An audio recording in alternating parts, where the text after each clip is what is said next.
करा था अपन बबू कार मंगा दे दे कार करा दे बबू कार आया बबू कार अब दे भैया आज तक तो मगाई पड्डी बनसू रुक जा हाँ और अब वो पड़वा लागी तो धीरे धीरे निकाल समझा वाला जा मास तो खासा बढ़ती है मां तो कौन पड्डी खाएगी काई बड़ी काई बड़ी रोटी का वो बड़ी रोटी क्या खा सही है ये दिमाग इतना ही खूब है नहीं पढ़ी तो बहुत तुम्हारे लिए फायदा मिलेगा क्यों पढ़ ली तो खाई दे नुकसान तुम्हारा क्यों एक कारण भी तो देखियो खाली दिमाग होता है ना शैतान का घर खाली दिमाग कुछ भी कर सकता है नॉर्मल बड़े हो दे और मन निकाल ध्यान से समझ लो पॉइंट है तो तो ये लग स्टार्ट द क्लास तो जो भी निकाल Oh. मैं किसी में कर नहीं समझो पड़ा लागे वो नहीं जाएगा हाँ अब देते हैं देख बाइनोमियल थ्योरम दे जी देंगे बाइनोमियल थ्योरम छोड़ आज हां फिर बाद में पड़ा आज तेरे को चल दे पर्सन दे अंदर काट लो ये बात समझा नहीं तेरे को देख मैं बाइनोमियल थ्योरम बताऊं तेरे को ये बता देता हूं बताओ लग रहा है अभी समझो यार एक ले भाई यार चालू है कोई कोई जी टिकट बन जाए मोहन फोन पड़ जाएगा चला अड्डी का जाओ मैं टावर ला दे अड्डा जा टावर ला दे बड़े अड्डा को लागे फोन रेडी बैठा है चक्कर नहीं है गिर रहा मैं कॉपी सुनो कॉपी दे चक्कर नहीं है गिर रहा है चक्कर नहीं अरे जरा चल बंटी कहेगी जरा चल जरा चल मेरा बेर चल गया ये काय उन्हाल चालू बोल बाइनोमियल थ्योरम है हां द्विपद प्रमेय दो पद हो जाए कहीं देखा था तो दो पदों का x और y भाई मान लिया x और y मैथमेटिक्स से जाना अब मैथमेटिक्स में x और y मान लिया दो पद मान लिए x और y अपन ने फिर दो पदों में यार बैठा नहीं माना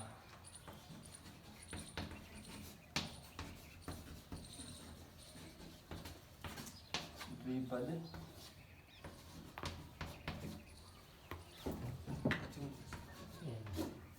प्रमेय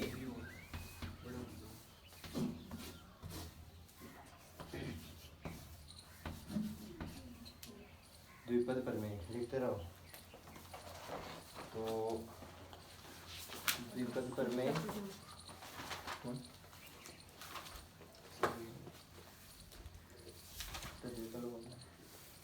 द्विपद प्रमेय में अपन ने जैसे दो पद है x y दो तो हो गए चर वेरिएबल बोलते हैं चर को क्या बोलते हैं जो वेरी करता है मतलब x का मान कुछ भी रख दिया y का मान भी कुछ भी रख दिया है ना x के मान हो सकते हैं जैसे x बिलोंग्स टू r मतलब ये हो गया r हो गया समुच्चय क्या हो गया सेट समुच्चय है ना सेट ऑफ रियल नंबर्स समुच्चय वास्तविक संख्या होगा अब वास्तविक संख्या कौन कौन सी है जो वास्तव में एग्जिस्ट कर रही है ना वो वास्तविक संख्या हो गई बता देगा अर्जुन वास्तविक संख्या कौन कौन सी एक तो दो बता वास्तव में जो एग्जिस्ट करती है संख्या जैसे अभी एक संख्या अपन ने लिखी वो बताई थी मैंने 1/7.9 10 की पावर 9 इस संख्या को ये भी एक वास्तविक संख्या है 5 भी एक वास्तविक संख्या है 2 1.7 भी एक वास्तविक संख्या है एक अलग अलग टाइप की है सब संख्या है 5 × 10 की पावर 17 भी एक वास्तविक संख्या है 5 गुणा 5 के पीछे 17 जीरो लगा दो है ना ये संख्या ये एक वास्तविक संख्या है और जैसे न्यूक्लियर की रेडियस होती है जिसकी पावर -15 रेंज में नाभिक होता है नाभिक परमाणु के अंदर देखो नाभिक वगैरह सब। नाभिक होता है न्यूक्लियस। जैसे एक नॉर्मल सेंट्रल सिस्टम है, सूरज, सूरज के चारों ओर 9 ग्रह घूमते हैं, है ना? वैसे ही न्यूक्लियस के चारों ओर भी अलग अलग न्यूक्लियस के अलग अलग एटम घूमते हैं। जैसे सभी तारे एक तरीके के, है ना, सौर मंडल वो करते हैं फॉर्म। तो सभी तारों के चारों ओर कोई कोई निश्चित मात्रा में ग्रह गति करते हैं ना भाई। किसी में 5 ग्रह है, किसी में 7 ग्रह है, किसी में 13 ग्रह है, किसी में 9 ग्रह है। अपने वाले सेंट्रल सिस्टम में कितने ग्रह है फिलहाल? 8। पहले नोचा अपने 9 ग्रहों की पूजा की जाती थी, लेकिन एक फूट गया, कोलिजन हो गया। कैसे? एक फूट गया तो बीच में जो सूरज है ना, पहला कौन सा होकर आता है? बुध, मर्क्यूरी। दूसरा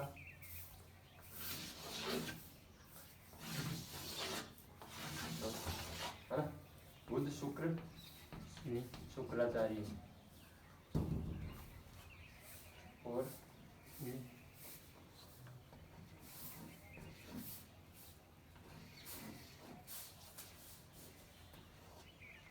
हो गई अपनी पृथ्वी। क्या बोलते हैं इसको? अर्थ, है ना? पृथ्वी, वीनस, मर्क्यूरी और चौथा ग्रह मंगल, मार्स, है ना? और पांचवा कोई ग्रह एग्जिस्ट करता था, वहाँ पे अब क्या एग्जिस्ट कर रही है? Asteroid belt. तो ये खतरा आते हैं ना, जैसे भाई एक बहुत शुद्ध ग्रह अपने पृथ्वी के निकट से गुजर गया, अगर वो पृथ्वी को टकराता है तो मानव सभ्यता नष्ट हो जाएगी। ये जो प्रेडिक्शन करते हैं, लेकिन ऐसी कैजुअलिटी हो सकती है, लेकिन अपने मैग्नेटिक फील्ड वगैरह में, मैग्नेटिक फील्ड होता है पृथ्वी का, पृथ्वी घूमती है, वो उसका पार्ट आएगा अपने।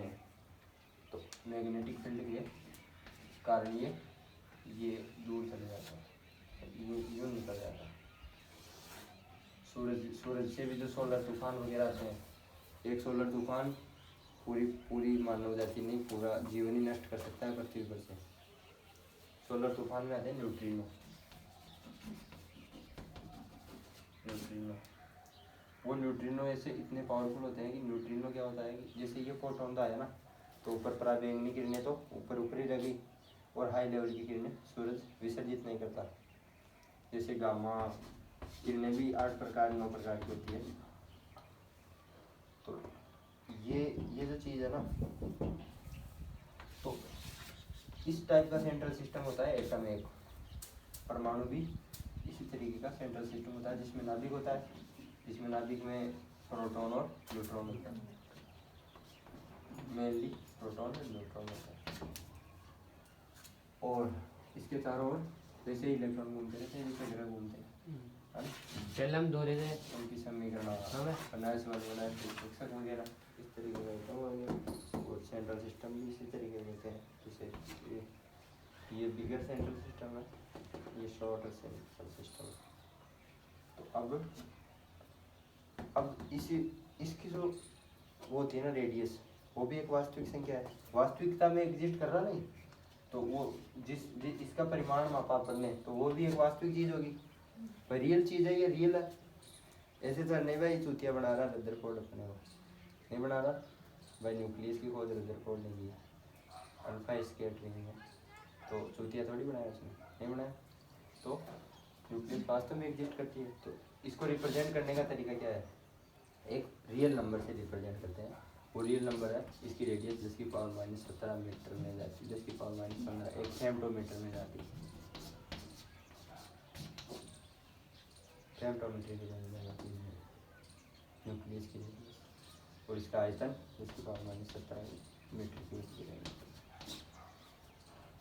इतना आयतन होता है। अगर पृथ्वी को अगर इतनी न्यूक्लियस इतनी घनत्व वाली चीज़ बना दें, तो पृथ्वी की रेडियस क्या होगी?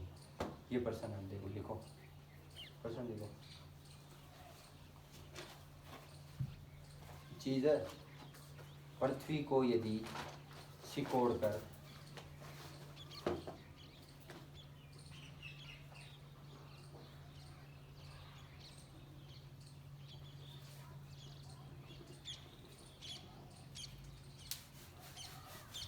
एक नाभिक परमाणविक नाभिक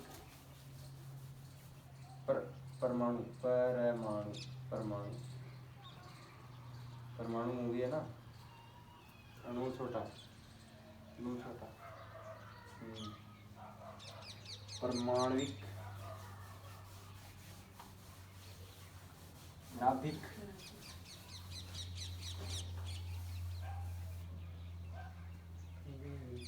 के घनत्व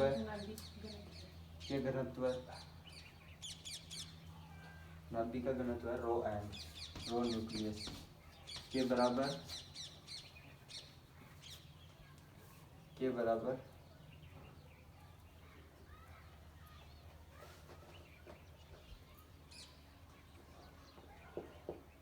पृथ्वी को अगर सिकोड़ कर एक परमाणुक नाभिक के घनत्व के बराबर घनत्व वाली बना दिया जाए, घनत्व का द्रव्यमान में परिवर्तित कर दिया जाए, घनत्व के द्रव्यमान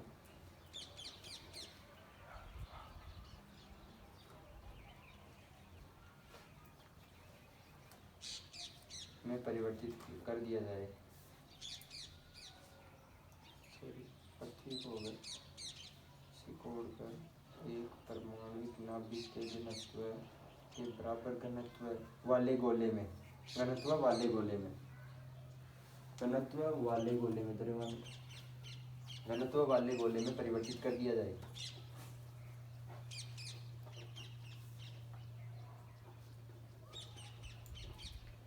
तो पृथ्वी की त्रिज्या क्या होगी?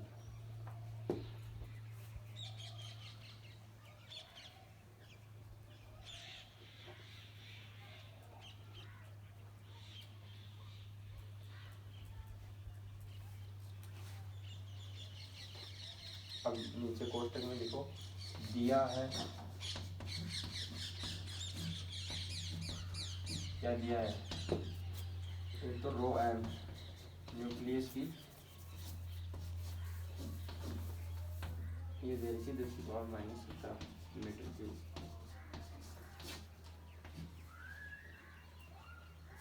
दस की पावर 17 किलोग्राम पर मीटर क्यूब, मतलब 1 मीटर क्यूब जितने गोले में 10⁻17 किलोग्राम आ सकता है अगर नाभिक के घनत्व के बराबर लिया जाए। तो ये नाभिक का घनत्व होता है, और नाभिक का घनत्व दे दिया, और पृथ्वी की त्रिज्या, पृथ्वी का द्रव्यमान कितना है? पृथ्वी का द्रव्यमान लिख लो 1,10⁻6 किलोग्राम लिख लो, और पृथ्वी की त्रिज्या है आर वो है 6400 किलोमीटर। इसको चेंज करके कल इसका उत्तर चाहिए मेरे को, और ज्ञात क्या करना है? पृथ्वी की बाद में जो त्रिज्या बनती है वो ज्ञात करनी। अब इसको हल करने के तरीके होते हैं कि अपन पहले पृथ्वी लेते हैं बड़ी, फिर उसको सिकोड़ दिया, कैसे भी सिकोड़ा, प्रेशर देके, फिर जो एक इतनी से गोले में परिवर्तित हुई जिसका घनत्व पता है अपने को रो एन के बराबर है, और उसकी रेडियस निकालनी है, और आयतन पता कर सकते हैं अपन, क्योंकि पृथ्वी एक गोला है, गोले में परिवर्तित किया है तो गोले का आयतन 4/3 πr³ होता है। इस तरीके से इस प्रश्न को हल करना है। लिख लिया? चलो आज का प्रश्न ये है। अब द्विपद प्रमेय को बात करते हैं। तो वास्तविक और वो संख्याएं अपन ने शुरू की, जैसे x और y दो चर हैं, है ना? x और y दो वेरिएबल है, मतलब ये वेरी कर रहे हैं किसी भी रेंज में। तो ये अगर वास्तविक संख्याओं का समूह है तो रियल नंबर्स के सेट में जा रहा है, एक्स और वाई दोनों बिलोंग्स टू, है ना। तो इसको रिप्रेजेंट करने का, समूचे को रिप्रेजेंट किसे करते हैं, एक्स वाई, ये चीज़ लिख लेना। और here x and for all x and y belongs to R. इस तरीके से एक वास्तविक संख्याओं के दो चरों वाले समुच्चय को अपन रिप्रेजेंट करते हैं। बिलोंग्स टू मतलब ये एक्स और वाई इसके अंदर बिलोंग करते हैं, जैसे अपन टुकड़ा के अंदर बिलोंग करते हैं ना, जैसे कालो, Arjun and 20 other belongs to a टुकड़ा। ये मैथमेटिक्स का तरीका होता है ना। तो इस तरीके से तो चर इसको इस परफॉर्मे को लिखो नीचे, ये परफॉर्मा बहुत इम्पोर्टेंट हर बार मैं यही यूज करूँगा। एक्स वाई ऐसे दो चर है जो फॉर ऑल, इसको बोलते हैं for all, x and y belongs to R, और समुच्चय के बदला कोष्टक लगाते हैं हमेशा। ये समुच्चय को रिप्रेजेंट करने का तरीका होता है। There is a site of real numbers exist x and y two variable and इन बोला गया है and भी आइयो belongs to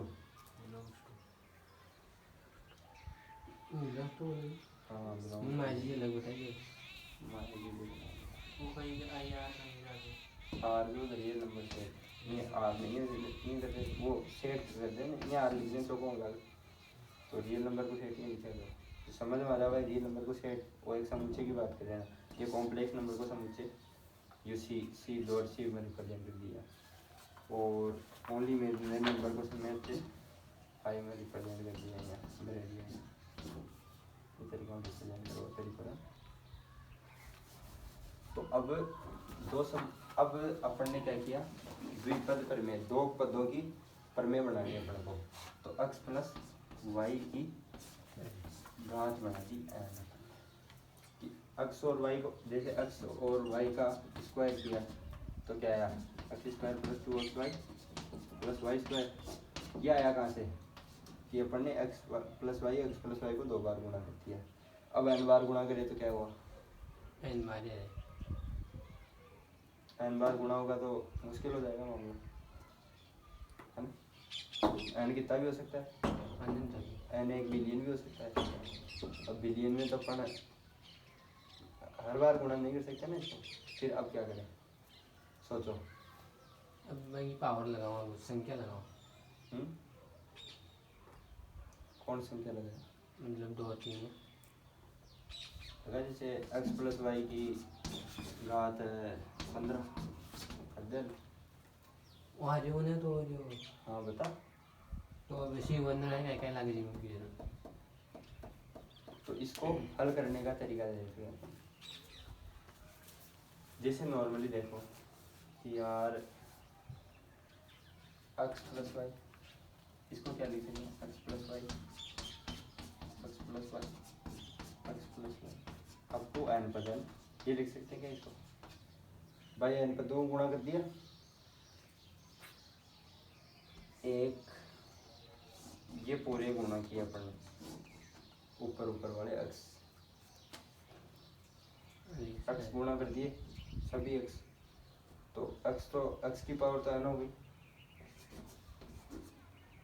कांस्टेंट कुछ नहीं है, कांस्टेंट को मान लिया अपन ने a, है ना, a की मान क्या है 1। अब दूसरा x की पावर n आ जाएगी। अब एक y चुन लिया अपन ने बीच में से कहीं पे भी, है ना, ये y चुन लिया और बाकी पूरे x गुणा कर दिए, है ना, जितने भी। तो x की पावर n-1, x की घात तो n-1 हो गई और एक y हो गया। तो b के साथ कौन सा आया, x की घात n-1 और एक 1, इस तरीके से होगा ये। फिर c के साथ फिर 2y चुन लिए और पद इस तरीके के चर आ जाएंगे ना, इस तरीके के पद आएंगे c, फिर 2y चुन लिए और n-2 समझ में आ रहा, n-2 एक ही गान घटा गाना है जी हाँ नहीं समझ एक्स प्लस वाई और एक्स प्लस वाई आपने क्यूब का करा क्यूब है एक्स प्लस वाई का क्यूब। अब इसको किया एक बार अक्स तीनों अक्स को गुणा कर दिया अपन ने तो अक्स का क्यूब आ गया प्लस एक बार ये वाई ले लिया और दो अक्स रख लिए तो एक्स स्क्वायर वाई हो गया। हाँ फिर एक बार ये वाई ले लिया और दो अक्स ले लिए तो ये भी एक्स स्क्वायर वाई हो गया। और फिर एक बार ये वाई ले लिया और दो अक्स हो गए फिर एक्स स्क्वायर वाई हो गया। तीनों एक चीज है क्या तीनों को जोड़ दिया इस तरीके से। अब इसमें एन पद है एन में करना क्या है ये जैसे ये घात घटाती जानी है एक्स की पढ़ने में और वाई की घात बढ़ती जाएगी। वाई पहले यहाँ पे घात कितनी थी और एक्स की घात अब कितनी हो गई और वाई की बढ़ गई कि एक पहले वाई की 0 थी और वाई की 1 हो गई। फिर दूसरा पद में अब एक एक्स लिया और दो वाई ले लिए वही 3 बार आ जाएगा भाई। एक बार इसका एक्स ले लिया एक बार इसका एक्स ले लिया एक बार इसका एक्स ले लिया और वाई ले लिया ना तो x y square plus x y square plus x y square 3 हो गया। बढ़ गई क्या घात वाई की और एक्स की 1 घट गई फिर लास्ट में वाई का क्यूब हो गया ये आता है क्या x square plus 3 x square y plus 3 x y square plus a plus b का और क्यूब है a cube plus 3 a square b plus 3 b square a plus b का क्यूब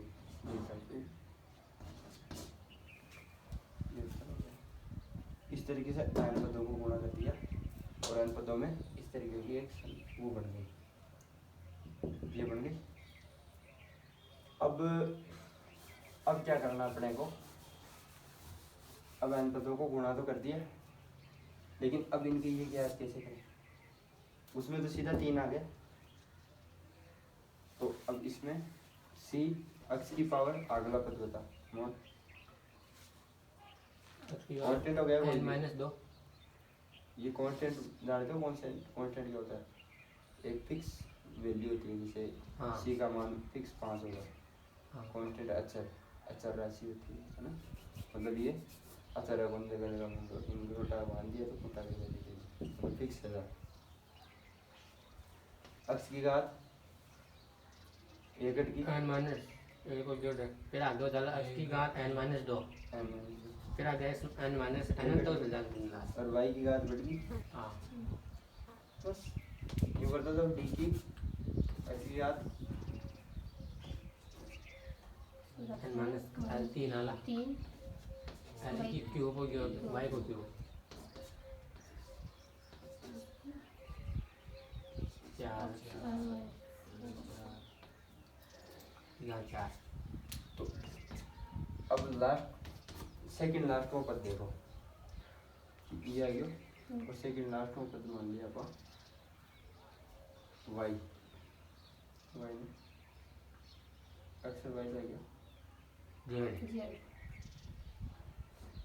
z तो लास्ट को पद दो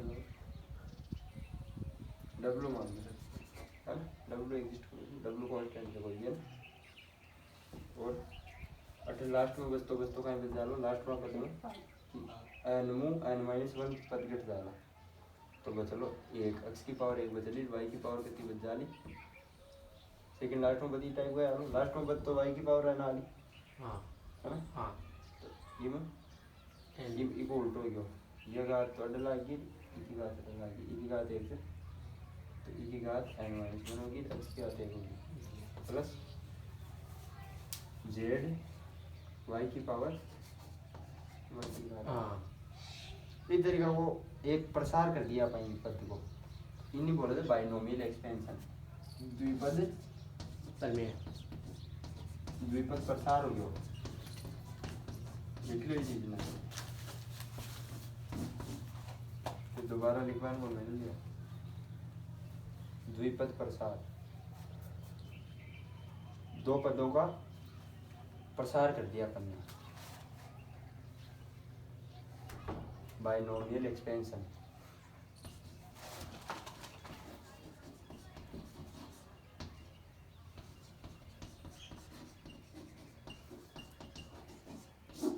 बाइनोमियल एक्सपेंशन दो पदों का, भाई दो पदों को गुणा करते गए तो जो चर है वेरिएबलों की जो बस घात तो वेरी की और तो कुछ नहीं लगा, आपने कांस्टेंट तो ज्ञात ही नहीं किया अभी तक। अब कांस्टेंट ज्ञात करने का तरीका बताऊंगा। अब ये ए बी सी है, क्या वैल्यू ये समझ में नहीं आ रहा ना, तो ए बी सी ज्ञात करेंगे अब अपन। ये प्रसार का वो लिख लो फॉर्मूला, समझ में नहीं आ रहा तो कहीं गई एक्स प्लस वाई को गुणा कर दिया एन पदों तक। ठीक, समझ में क्यों बोला, एक्स प्लस वाई एन पदों तक गुणा कर दिया।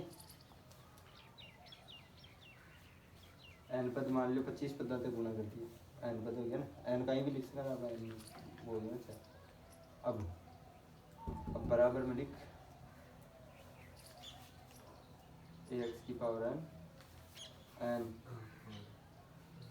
प्लस डी एक्स की पावर, अब घटा दो जा एक्स की पावर में एन माइनस 1 कर दे और वाई की पावर 1 कर दे, और सी हाँ 1 लिख सकते हैं पावर, ऊपर में पावर में लिख सकता है सी एक्स की पावर एन माइनस 2 वाई की पावर 2, बस ये लिखे था फटाफट, लास्ट में बस लिख लो फिर। हाँ लिखे थे पूरा लिख दिया, मेरे साथ गुणा कर दे तो माइनस कौन कर दे डॉट, हाँ डॉट हमने अन दो प्लस कर दे,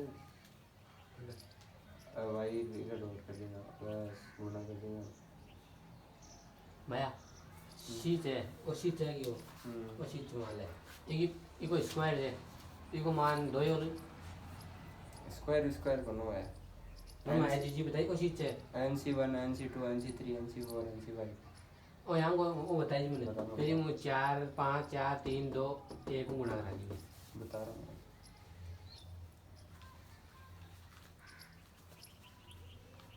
स्क्वायर बनो है, मतलब बताइए जो स्क्वायर NC1 इन्हें बोल तरीके है।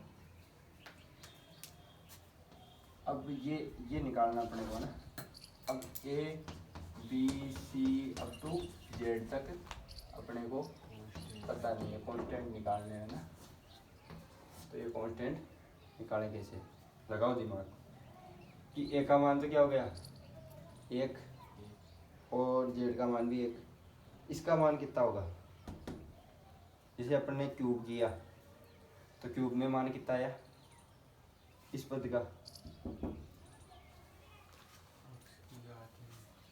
एक्स की घात तो n-1 n तो 3 था, x प्लस वाई की पावर 3 थी तो n की जगह 3 था, और x cube plus 3 x square y plus 3 xy square plus y cube, ये आया था है ना। तो इसमें ये फर्स्ट पावर जो है, तो ये तो कितनी भी कर ले तो गुणा, ये तो एक ही आएगी है ना, मैक्सिमम पावर की मैक्सिमम पावर दूसरे चर की, दोनों चरों की मैक्सिमम पावर जब मैक्सिमम पावर के होंगे दोनों तो उनके गुणांक एक होगा हमेशा। तो इस गुणांक को बोलते हैं NCN या NC नोट, NCN एन पद का NCN NC नोट। तो इसमें y की पावर 0 है, इसमें y की पावर n है, दूसरे पद की पावर पे डिपेंड होता है ये गुणांक, ये दूसरा वाला, ये होती है पूरी पावर, ये पूरी घात अपने बाइनोमियल की कितनी है समझ लो अभी। अब इसको ये सेकंड जो चीज़ आई, अब n C जीरो। जीरो के बाद में वाई की पावर कितनी आ गई, 1 हो गई। तो वाई की पावर 2 हो गई तो NC2 गुणांक हो गया। यूँ चलते चलते ये गुणांक चलते हैं। तो इसको अब इस तरीके से लिखो तुम, NCn NC0 में लिखो। देखो इसको, ये जो गुणांक है इसको बराबर में करके अगला एक्सपेंशन हो गया इसका। अगला जो मामला है ये तो अपन ने ABC तो अनडिफाइंड गुणांक में किया। अब डिफाइंड गुणांक क्या हो गए इसके, NCn NC0 NC1 NC2, इसे गुणांक ABC की जगह रिप्लेस करो अपनी कॉपी में। हाँ रिप्लेस कर, एक की जगह लिख दे NC0, हाँ C बड़ा और 0। हाँ अब x की पावर n, x की पावर n से गुणा हो रहा है ना, x की घात n से गुणा हो रहा है। एक दो दिन बाद में, एक दो दिन दिक्कत आएगी, लैंग्वेज की फिर दिक्कत नहीं। ये जी मैं देख भाई वो अक्ष लगी वाई की लगाई। हाँ वही भी लगा। हाँ लिखो, वास्तव में प्रैक्टिस कर, कोशिश कर देख। एक की जगह लिख NC0, क्योंकि n तो पूरी पावर है अपने द्विघात की। द्विघात की पूरी पावर कितनी है देख NC0, n तो ऊपर लिखा ही नहीं, तो C1 C2 C3 लिख रहा है। ये कैसे n लिखूं? हाँ लिख दे। न लिखो तो लिख जा बंदा। मैं लिखे तो भी लग जा, लेकिन n लिख दे ना। इक्वल में लिखे हुए हाँ सबके लिख दे, लास्ट तक लिख पूरा। और सही है। हाँ लिखेगा पूरा, लिख तो एक्सटेंशन टेप देर तक n-1 वो कुछ भी लिख एक बार, कोशिश तो कर, कोशिश कर लेता अपनी कॉपी अपनी दे, कॉपी खराब थोड़ी होती। कॉपी बनवा भाई करने को ढूंढी बोली।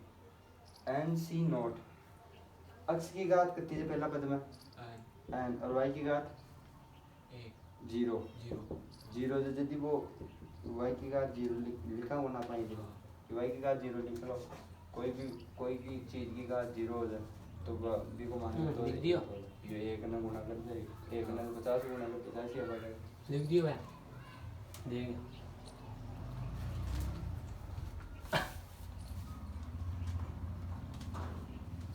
अरे गेली y की पावर n-1 गुना होनी है, अरे x और लो ये पद में क्या लिख रखा है मैंने।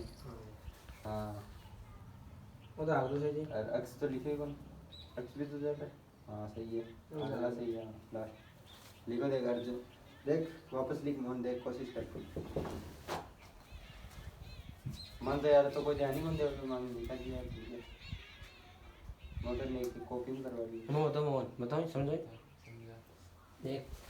हमारे तो आगे पढ़ाई तो पहले तो सी जीरो थी, पावर कटे उंगली में पावर बैठा दिया, एक लगा दिया, दो बैठा दिया, दो लगा दिया, सही है भाई। और 3 कट गई और 3 लग गई, और 4 कट गई 4 लग गई, सही है। एक भी की जगह मान रखेंगे पता है ये नहीं है। एक कट गई, एक लग गई, C1 C2 C3 C लग गया।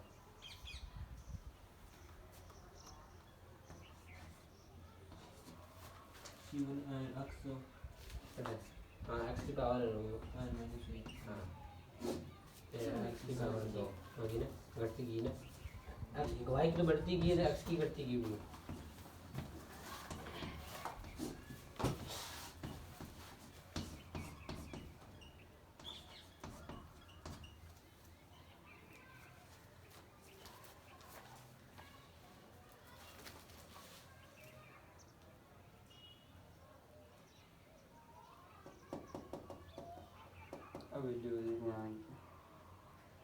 NCX की जगह 1 लिख ला, 2 लिख ला, 5 लिख ला, 10 लिख ला। और when x less than equivalent है, इसी के लिए डिफाइंड है। और x should be positive, negative binomial coefficient होता है, नेगेटिव बाइनोमियल कोफिशिएंट एग्जिस्ट नहीं करता। और x ये भी एग्जिस्ट नहीं कर सकता। ओ भाई जो है not belongs to this region and must belongs to this region x. होगा ये हम्म? x माइनस s का निकाल दे यो फैक्टोरियल बोला था, क्या बोला था? फैक्टोरियल फैक्टोरियल कि जैसे n का फैक्टोरियल कर दिया ना अपन ने, n का फैक्टोरियल को दो तरीके से रिप्रेजेंट कर सकते हैं, या तो इस तरीके से या इस तरीके से। तो फैक्टोरियल को जैसे n को गुणा किया n माइनस वन से n minus two up to 3 2 1 lakh तक, है ना? जिसे फैक्टोरियल 5 किया, 5 को 5 खुद 4 3 2 5 खुद 5 में से 1 घटाया 4, 5 में से 2 घटाया 3 2 1 गुणा करो, देखिए ये बताइए ना 120 24 पंजो 120 3 दूनी 6 6 का 24 24 पंजो 120 बताइए 120, है ना? कि 20 पंजो 100 और 4 पंजो 20 24 पंजो 120 120 हो गया फैक्टोरियल 5 को मान। अब थ्योरी है, इस थ्योरी को इसको लिखो पहले, बाइनोमियल कोएफिशिएंट की वैल्यू निकालना सीखो। ओ गाइस यार जीरो समझियो ना वो फैक्टोरियल है, ये भी इसको भी ये चीज़ ये अलग अलग तरीके से रिप्रेजेंट करते हैं। जैसे कई एग्जामों में ऐसे ऐसे लिख के आ गया, ज़्यादातर एग्जामों में ये लिख के आता है। फैक्टोरियल को रिप्रेजेंट करने का तरीका है। वो तो चलिए और संख्या काय मंदिर से लेवला जाए अक्स ये अक्स को फैक्टोरियल बोलिए, अक्स को फैक्टोरियल देना n माइनस एक्स डॉट अक्स फैक्टोरियल एक्स, एक n माइनस एक्स को फैक्टोरियल कर दिया, एक अक्स को फैक्टोरियल कर दिया। आप बोल सही है यो जरूरी है जानू को भाई, यो भी फैक्टोरियल किया जाए। 12 पास करता ही पर्सन आवलो फैक्टोरियल को, और बाइनोमियल थ्योरम को कम से कम 3 या 4 पर्सन आवलो, बस केवल आ चीज आनी चाहिए। और आ चीज मत की निपुण बना दिला था मैं दक्ष ही चीज में सवाल कट्टल निकाला बाइनोमियल मतलब भाई सवाल चालू करो वाले करना बात की तरीका पहली होगा। समझागा तो पहले हमारे पहले थ्योरम समझता सही ले, तेरे को ये आता है क्या? कोएफिशिएंट निकालना नहीं आता नहीं तो तू ये कर देगा इसको। ये कोएफिशिएंट निकालना सीख पहले, देख अरे गुणांक निकालना सीख इसका, गुणांक नहीं निकालेगा वो बोर्ड में गुणांक निकाल। जैसे n पद है x और y, x प्लस y की पावर 15 है, और 13वें पद का गुणांक याद कर दे याद, 13वें पद का गुणांक याद कर। गुणांक क्या देख रहा है यहाँ देख, और अपने एक्सपेंशन में देख, 12 एक्सपेंशन लिखवाया 12 वाले 13वां पद कौन सा हो गया? n c 12, n कितना है 15, 15 c 12, ये याद कर ले। 15 c 12 को इस फॉर्मूले में रख, ये फैक्टोरियल 15 गुणा फैक्टोरियल 15 माइनस 12 और फैक्टोरियल 12, ये हल कर। फिर फैक्टोरियल निकालने का तरीका बता ही दिया मैंने तेरे को। n की जगह में लग लो 15 बस तू देख ले यार, अब मैं ज़्यादा जानता नहीं, मैं तो n c x है, n दे रखा है मैंने बाई x प्लस वाई की पावर 15 हुआ, बाई लोमियल एक्सपेंशन है। 13वां पद का गुणांक याद करना, 13वें पद का गुणांक ये होगा, क्योंकि 13वां पद में देख फर्स्ट पद का तो गुणांक 0 होता है, n c 0, सेकंड पद का 1, तो एक 13वां पद है तो 13वें पद का 12 हो जाएगा क्या 0 समेत। यार ये चीज़ समझ में नहीं आ रही तेरे को, नॉर्मल चीज़ है। हाँ ये पूरा उतार ऐसे का ऐसे, ये चीज़ उतार वेन, और फिर फैक्टोरियल लाइन को ऊपर वाली तो समझा दी मैंने। अब ये फैक्टोरियल ये यूनिक फॉर्मूला है इसका, ये एक मतलब यूनिक फॉर्मूला है बाइनोमियल कोएफिशिएंट डिफाइन करने का।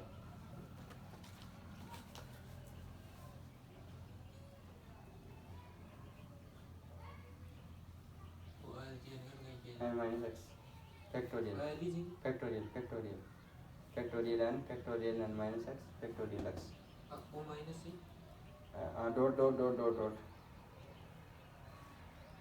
बराबर फैक्टोरियल नहीं भी लिख सकता था, एन के पास एन को विस्मय का चिन्ह। अक्स के पास है। हाँ ये फैक्टोरियल एक्स है, ये भी लिखते फैक्टोरियल एक्स ना, या फिर फैक्टोरियल एक्स ना, तो एक्स के पास ये विस्मय का चिन्ह उल्टा ही। विस्मय का चिन्ह बोला तो उल्टा ही नहीं। फैक्टोरियल एक्स में रिप्रेजेंट करवा ठीक एक्स ये लगा रहे पास है, एन के पास ही लगा रहे, वो भी चल रहा है लेकिन मान ले वो तो चल रहा है और वो पत्तो जापन वो याद गुनायो और परीक्षा में ये लिख दे दियो फैक्टोरियल ने फिर हम समझे क्वेश्चन नहीं बनाए। ये तरीका होता है ना n माइनस एक्स n लिखे फिर n ने भी x की जगह लिख दे तो माइनस एक्स ही समझ नहीं रहा। n वो तो n है यार, ये n लिखी और x तो यहाँ ये एक्स लिख ली। ये गलती कर देना आदमी यदि समझ जाए, मेरा मानना तो यही है। आस्टिन भी यही चीज एक ही है वही फैक्टोरियल फिर आगे गई अक्स फैक्टोरियल एक्स n उनको माइनस एक्स को फैक्टोरियल फैक्टोरियल फैक्टोरियल गुणा गुणा x को फैक्टोरियल हाँ। जी n माइनस एक्स को फैक्टोरियल और x को फैक्टोरियल।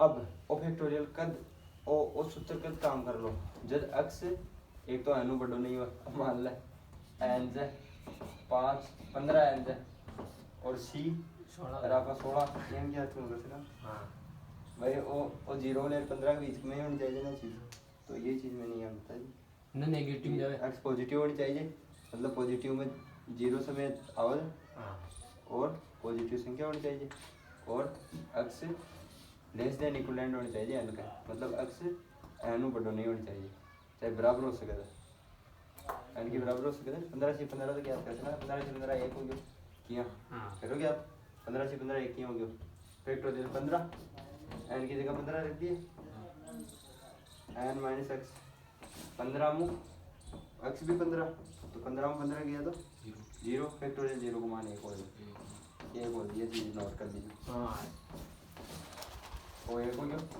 और फैक्टोरियल x फैक्टोरियल 15 फिर हो गया फैक्टोरियल 15 15 गया तो एक ही आएगी 15 से 15 या 0 भी रख दे तो भी एक ही आ लो, क्योंकि अब के 0 रख दिया तो ओ फैक्टोरियल 0 हो जालो ओ फैक्टोरियल 15 हो जालो 15 कर डालो ये ठीक है। वो कहीं के नीचे बीगा एनसीएस के नीचे डब्ल्यूआईसी ओ सूत्र जा हाँ इनमें काटो हटा दो 17 पर ठीक ये ले सूत्र है ये सूत्र कब काम करता है, जब वेन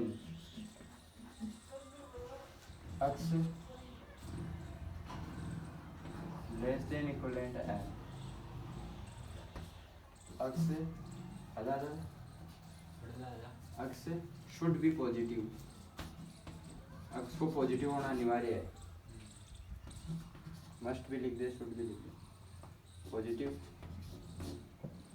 और x not belongs to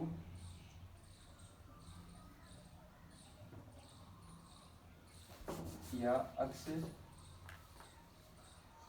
not exist to n x n से एक्सीड नहीं होना चाहिए, n से बड़ा नहीं होना चाहिए x बता दिया कि भाई 15 से 16 एग्जिस्ट नहीं कर सकता और x इससे छोटा होना चाहिए और 0 से बड़ा 0 या 0 के पॉजिटिव होना चाहिए, सीधी बात है। तो ये फैक्टोरियल निकालने का तरीका है, फैक्टोरियल का सूत्र होता है जैसे फैक्टोरियल n को n minus 1 n minus 2 up to 3 to 1 1 तक गुना करो, 0 नहीं लाना, 0 लाते पूरा 0 होता है, फिर सारे फैक्टोरियल 0 फिर मतलब क्या निकाला फैक्टोरियल निकालने का। अब ये क्वेश्चन लिखो तुम इस सूत्र के नीचे, पहले सूत्र लिखो, सूत्र को जो रीजन है सूत्र का जो भी where this formula do exist और फैक्टोरियल 0 का मान 1 होता है और ये नीचे फैक्टोरियल का एक उदाहरण देके बता दिया मैंने कि फैक्टोरियल 5 को कैसे निकाला और ये प्रश्न हो गया, ये क्वेश्चन हो गया और आज की छुट्टी का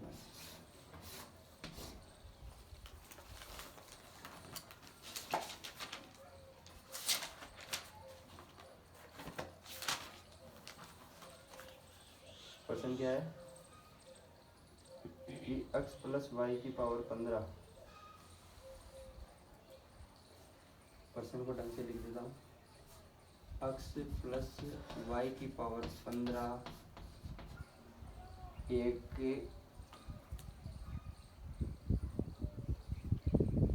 अनिश्चित गुणांकों वाला द्विपद प्रसार है जिसके 13वें पद का गुणांक क्या होगा। ये क्वेश्चन है यार। निश्चित खबर There exists a undefined coefficient binomial expansion with two coefficients x and y. While x है रखना while x बराबर n वो कहीं पहले कहें फैक्टोरियल बोल इसको फैक्टोरियल बराबर फैक्टोरियल है। हाँ जी फैक्टोरियल है। हाँ तो फैक्टोरियल को ज्ञात कैसे किया। n को गुणा कर दिया उससे छोटी संख्या से फिर छोटी छोटी जितनी भी जैसे 15 का फैक्टोरियल है तो इसको 15 गुणा 14 गुणा 13 गुणा 1 तक गुणा करते हाँ। जाओ 2 गुणा 1 लास्ट ये फैक्टोरियल 15। मैं लिखिए नहीं लिखिए ये फॉर्मूला है डन। और 13वें पद का गुणांक ज्ञात कीजिए।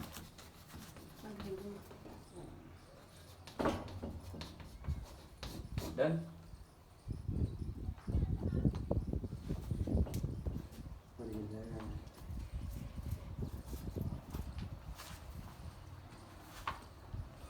तो आज क्या क्या सीखा पढ़ने। एक तो पृथ्वी की त्रिज्या क्या होगी अगर उसको इतना कंप्रेस कर दिया जाए कि उसका घनत्व नाभिक के घनत्व के बराबर हो जाए। और नाभिक का घनत्व दे दिया मैंने, पृथ्वी की त्रिज्या दे दी और पृथ्वी का द्रव्यमान दे दिया। ये निकालना है। और तो त्रिज्या और इससे घनत्व निकाल लोगे, घनत्व को कंपेयर करोगे, घनत्व को उसके बराबर करोगे और फिर रेडियस निकालोगे पृथ्वी की। द्रव्यमान चेंज नहीं होगा, द्रव्यमान चेंज थोड़ी होता है। जैसे थारा एक जहाँ फट दियो है ना और सारा गाल यहाँ हो गया, ये थोड़ी सी गाल फूटर पड़ गया द्रव्यमान वही रहेगा। ठीक है डेट डाला करो रोज की, डेली को ये 2 क्वेश्चन है आज, 2 ही क्वेश्चन दिए हैं। 2 क्वेश्चन कल मेरे को हल चाहिए। नहीं करते हो तो तुम्हारी मर्जी है।